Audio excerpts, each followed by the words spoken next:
Lekin o'sha oyni harakatlaridan olib qaraganda mana Sobitxon akam o'zlari aytdilar 9-12 da oyda yangilanishligi, yangi tug'ilishligi sodir bo'lar ekan. Demak, agar shunday holat bo'lsa, Allohga shukrki bizda ham buni imkoniyati bor ekan. Agar mana domla sizga endi savol bermoqchiman. Mana 21-aprel kuni demak bizda hayit kuni deb e'lon qilamiz. Chunki mana falak ulamolari ayni shuni beryapti. Men o'ylaymanki, ko'zimiz bilan oyni ko'rishlik holati ham boshqa hududdagi bizning vakillarimiz tomonidan aytiladi. Shunday bo'lsa, Ramazon 29 kun kelib qoladi. Shunday bo'ladi. Juda ko'pchilik mana hozirdan internetda mana o'zimni savol-javob botlarimga ham savollar yuborishyapti.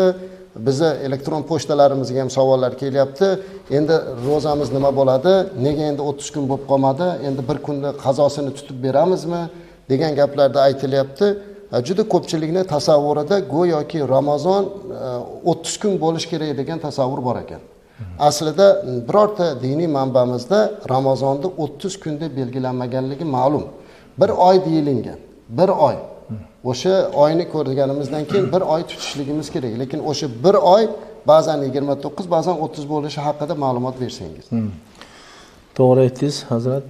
Bu Alloh taolo Qur'oni Karimda Ramazon oyini ro'zasini farz qilganda marhamat qilganki, astag'firullah. Faman shahida minkumus shahra falyasumhu dedi. Kimki mana shu Ramazon hilolini ko'rsa, Ramazon oyiga kirib kelsa, shu oyni ro'zasini tutsin deydi. Ya'ni aytilmoqchiki, bir oy bizga farz bo'lgan Ramazon oyi. Xo'p, endi bu Ramazon oyi umuman oylar necha kun bo'ladi deganga ham qarang, payg'ambarimiz sollallohu alayhi vasallam o'z davrida aniqlik kiritib ketgan ekanlar. O'sha paytdagi bunaqa falakiyot bo'yicha hisob-kitob ilmi yo'q bo'lgan, umuman ilmdan yiroq bo'lgan o'sha sahoba davridagi odamlarning fikriga mos keladigan tarzda aytganlar, hatto barmoqlar bilan ko'rsatganlarda oy gohida mana bunday, mana bunday, mana bunday bo'lib 10 ta panjalarni ko'rsatgan bo'lsalar 30 marta qilib gohida mana bunday, mana bunday, bunday bo'ladi, bir barmoqlarni yopib 29 kun bo'lishini ham aytganlar. Demak, bundan biz hayratga tushmasligimiz kerakki, o'zi osmondagi oy mana bu astronom ulamolarimiz ham ta'kidlashadiki, gohida to'liq 30 kun bo'ladi, gohida 29 kun bo'ladi. Qarang, tasodif payg'ambar alayhissalatu vassalom o'zlari Madinaga hijrat qilib borganlaridan keyin hijratning 2-yilida Ramazon ro'zasi farz bo'lgan bo'lsa, bundan keyin 9 yil yashab, 9 yil Ramazonni ko'rib ro'za tutgan bo'lsalar, sahobalar guvohlik berib aytishadi. Abu Hurayra roziyallohu anhu dan hadis bor. Abdulloh ibn Mas'ud degan juda olim sahobadan rivoyat keladiki, aytadilarki, biz payg'ambar alayhissalatu vassalom bilan ro'za tutgan bo'lsak, shularning ichida 30 kundan ko'ra 29 kunni ko'proq tutganmiz deydilar. Ba'zilar aniqlik kirib aytadiki, payg'ambar alayhissalom 5 yil, mana shu 9 yilni 5 yilida 29 kun ro'za tutganlar. 4 yilida 30 kun bo'lib tutilgan. Demak, bu bizni xalqimizning fikriga o'tirib qolgan narsaki, Ramazon 30 kun deb 30 kun ro'za tutamiz. Yo'q, asli 1 oy ro'za tutamiz biz.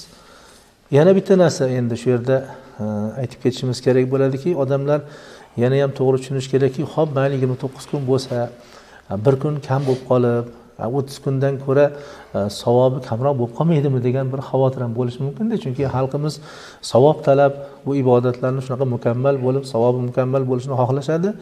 Bunga ham javob berilgan ekan. Payg'ambar alayhisolamning hadislari bor. Ikkita ulug' oy bor. Bittasi Ramazon oyi, bittasi Zulhijja oyi. Ya'ni ikkalasi ham hayit bo'ladigan oylarda. Mana shu ulug' oylarga Alloh taolo o'zining fazlini bergan ekanki, bu oy garchi son jihatidan 29 kun bo'lib qolsa-da, lekin savob jihatidan hech qachon kam bo'lmaydi. La yanqusani shahrani Ramazon va Zulhijja deganlarda, Zulhijja bilan Ramazon oyi hech qachon ajr va savobida noqis kam bo'lib qolmaydi deganlar.